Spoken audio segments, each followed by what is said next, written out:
Kidlat News Updates. Mga balita ngayon, 3 estudyante patay, 7 sugatan sa pamamaril sa eskwelahan sa Tacloba. 2 sospek na menor de edad arestado. Radio broadcaster sa Capiz nakaligtas sa ambush. Paglalabas ng arrest warrant laban kay Senator Marcoleta, pinabulaanan ng PNP.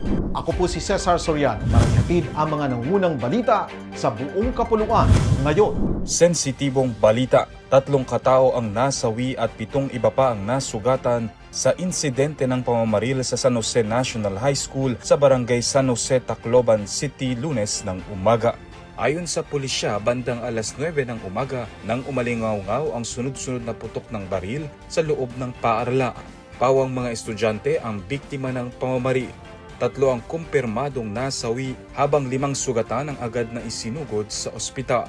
Agad na naaresto sa eskwelahan ang isa sa 2 sospek habang nadakip sa hot pursuit operation sa barangay San Jose ang isa pang 15 anyos na sospek na grade 9 student at nakuha ang baril na pinaniniwalaang ginamit sa krimen.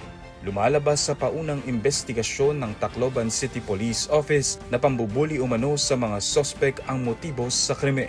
Sinuspindi na ang klase at inilagay sa high alert ang seguridad sa paaralan habang mariing kinundinan ng Philippine National Police at Department of Education ng insidente.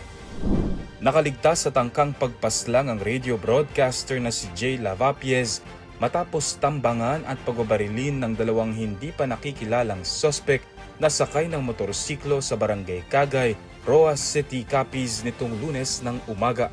Ayon sa ulat, papunta si Lavapiez sa kanyang istasyon ng radyo nang harangin ng riding in tandem at paulanan ng bala ang kanyang sasakyan.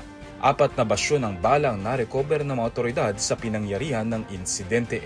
Dahil dito, agad na nagsagawa ng investigasyon ng mga otoridad upang matukoy ang pagkakakilanlan at motibo ng mga salari.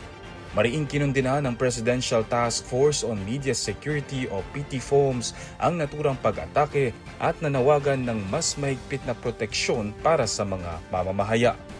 Nilinaw ng Philippine National Police o PNP na wala itong natatanggap na arrest warrant laban kay Senador Rodante Marcoleta at walang direktiba para sa kanyang pag-aresto. Ayon kay PNP Chief Police General Jose Melencio Nartates Jr., kikilos lamang ang pulisya kung may opisyal na warrant na inilabas ng korte. Iginit din niyang hindi sila umaaksyon batay sa mga usap-usapan o hindi beripikadong impormasyon.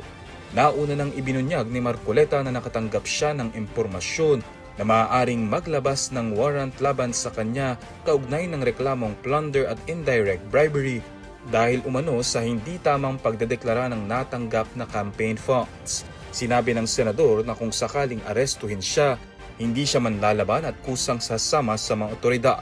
Bagamat iginiit niyang walang basehan ang mga paratang laban sa kanya at pawang imbento lamang umano ang mga kasong isinampa. Para sa Kidlat News Channel, ako si Renzo Lenon, nag-uulat.